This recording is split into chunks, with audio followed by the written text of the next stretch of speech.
Welcome to Midnight Signal AI. It's March 10th, 2026, and we're back with your essential roundup of the latest in artificial intelligence.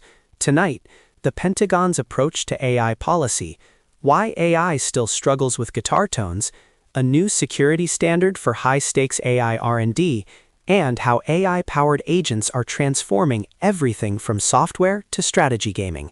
Let's get into it. Our lead story comes from Lawfare. The U.S. military is increasingly relying on procurement contracts to set rules for AI systems, essentially trying to govern AI behavior through the fine print. But there are real questions about how effective this is. Jamie, what's your take?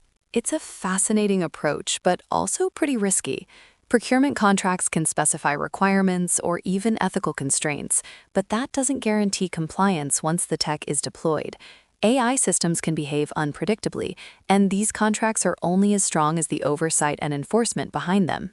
Exactly. The article points out that contracts aren't a substitute for robust policy or technical controls.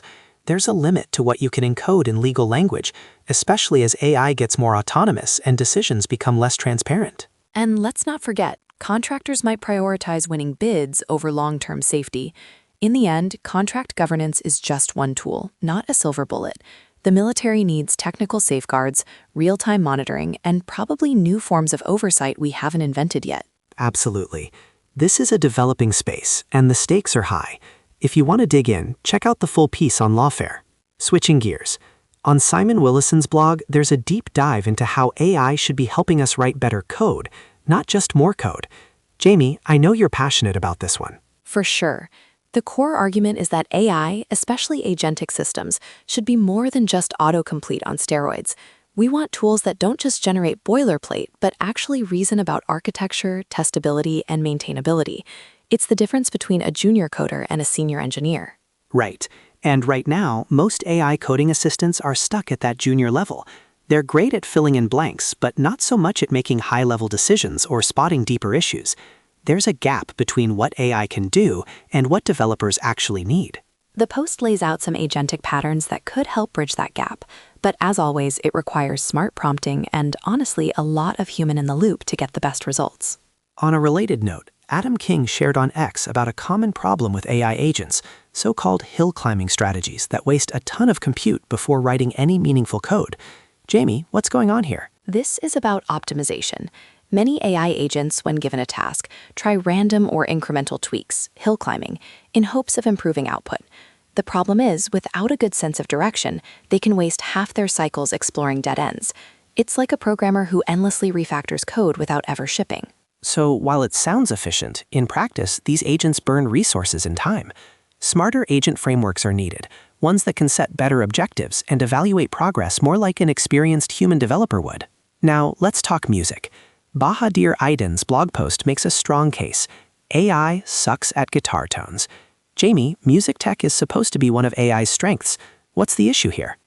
It turns out replicating the subtlety of analog guitar tones is incredibly tough for current AI models. Even advanced generative audio systems struggle with things like dynamic range, microexpressions, and the emotional nuance that guitarists expect. The result? AI-generated tones sound flat and lifeless to trained ears. So despite all the hype, we're not replacing real amps or pedals anytime soon.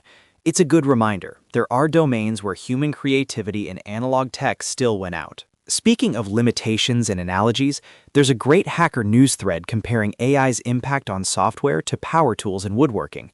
Jamie, what's the big takeaway here? It's a reminder that automation doesn't make people obsolete, it changes what they work on. Power tools didn't eliminate carpenters, they let more people build more sophisticated things. Similarly, AI is democratizing software, making it possible for more folks to create, but also raising the bar for what's possible. And just as factories automated some steps but required new kinds of expertise, AI agents automate tasks but also demand new skills, like prompting, reviewing, and integrating outputs. Let's pivot to security. The new SL5 Standard, just launched at standard.sl5.org, aims to secure frontier AI R&D against nation-state threats. Jamie, why is this significant? Frontier models, those at the cutting edge, are high-value targets for espionage and sabotage. The SL5 standard is trying to define best practices for securing data, access, and training environments. It's a recognition that as AI capabilities grow, so do the risks of theft or misuse. It's early days for these standards, but the fact that they're being developed shows how seriously the community is taking the security risks around advanced AI research. Now to something a bit more practical. A developer on Hacker News has built a massive identity graph for AI agents, over 330 million verified records, all deterministically checked against official data sources. Jamie, what's the real-world impact? The main problem it solves is hallucination, AI agents making up B2B data because they lack ground truth. By tapping into verified registries, this identity graph could improve reliability in sectors like healthcare, finance, or recruitment.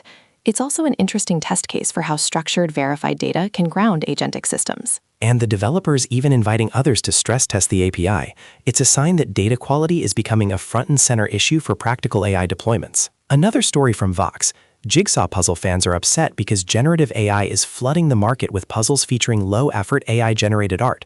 Jamie, why does this matter? It's a classic unintended consequence. For puzzle fans, the joy is in art that's meaningful, detailed, and thoughtfully designed. With AI, you get a glut of generic, sometimes bizarre images, making it harder for enthusiasts to find quality puzzles. It's a microcosm of the broader debate about AI and creativity. And it's not just puzzles. Any domain where uniqueness or human touch matters is feeling this tension. Expect more pushback as generative models keep scaling. Let's end on a positive note. The BBC reports that AI is unlocking new treatments for diseases previously considered incurable. Jamie, this is the upside we all hope for, right? Absolutely. AI is now helping researchers identify novel drug compounds, repurpose existing meds, or even predict patient-specific therapies. The hope is that for rare or complex diseases, AI can spot patterns humans miss, accelerating breakthroughs that would otherwise take decades. It's still early days, but the potential impact on public health is enormous. If you want an inspiring example of AI in action, check out the full BBC article. That's a wrap for tonight's episode of Midnight Signal AI. We covered military policy, the realities of AI coding, music and creative limitations, new security standards, and some genuine breakthroughs in health. If you liked the show, subscribe for more smart takes every day. Stay sharp. The future doesn't wait.